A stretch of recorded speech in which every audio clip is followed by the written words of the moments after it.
आपके अनुरोध पे मैं प्रणाम। तो आप लोगों ने मेरा गुनगुनाना सुन लिया। चलिए थोड़ा फिल्मों के बारे में जानने की कोशिश करते हैं। इस फिल्म का नाम है अनुरोध। शक्ति सामंत इसके निर्देशक थे। वही शक्ति सामंत जिन्होंने एनीइंग इन पेरिस वगैरह फिल्में बनाई हैं। और संगीतकार थे लक्ष्मीकांत प्यारेलाल जी। गीत सुनकर तो आप समझ ही गए होंगे कि ये भी शक्ति सामंत की ही एक फिल्म है। और गीतकार कौन है?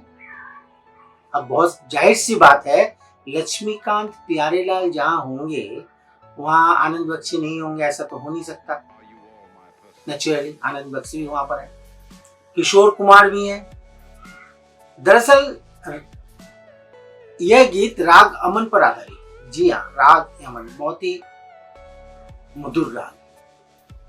राग अमन की उत्पत्ति कल्याण ठाट से होती है, इसीलिए इसे आश्रय राग भी हम कह सकते हैं। आश्रय राग मतलब ये राग जो गायक गायिकाएं हैं उनको आश्रय देता है। मुगल शासन काल के दौरान मुसलमानों ने इस राग को राग यमन, राग इमन दोनों तरह के शब्दों से बात करते थे, लेकिन बाद के दिनों में इसे राग यमन कहा जाने लगा। अब लोग इसे राग यमन के नाम से ही बात करते हैं। राग यमन की विशेषता यह है कि इसमें तीव्र मध्यम का प्रयोग तीव्र गति से किया जाता है और बाकी सभी स्वर शुद्ध लगते हैं।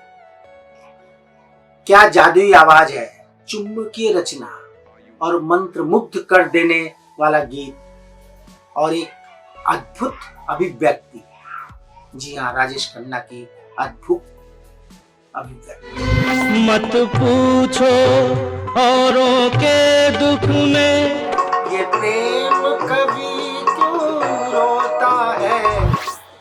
यह गीत मुख्य रूप से राजेश खन्ना, आशीष सेन, निरूपा राय, विनोद मेहरा और दीना पाठक के साथ, मतलब दीना पाठक के ऊपर फिल्माया गया।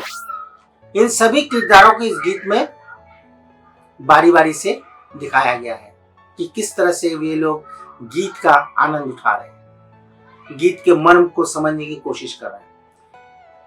दुख की बात तो यही है कि ये सभी कलाकार आज हमारे साथ इस दुनिया में नहीं है, बल्कि आप ये कह सकते हैं कि ये सभी अब ईश्वर को अपनी एक्टिंग और गायकी से खुश करने में लगे हुए हैं।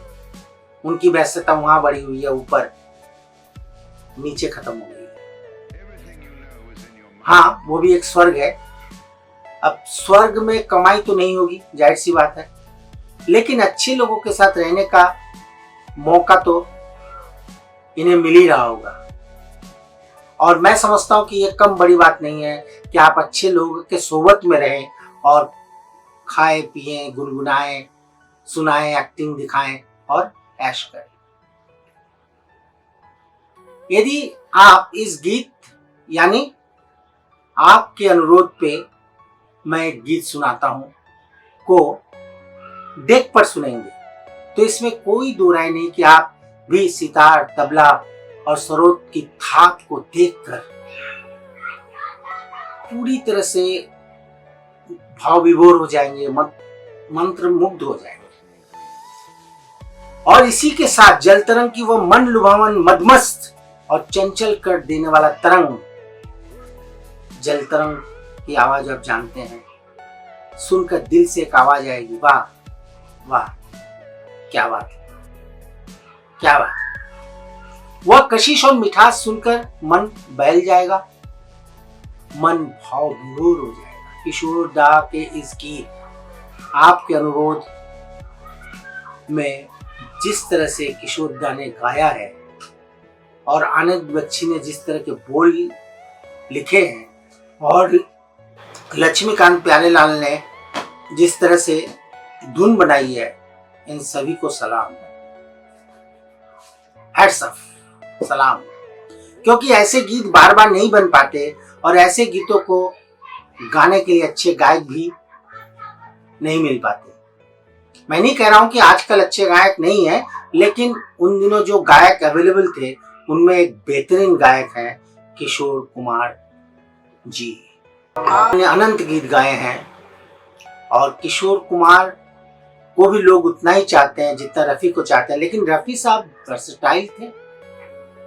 उनकी गायकी में जो वर्सेटाइलिटी थी वो किशोर दा में नहीं मिलेगी। प्रेम गीत में किशोर जी का कोई सानी नहीं है, कोई विकल्प नहीं है। तो बस आज इतना ही।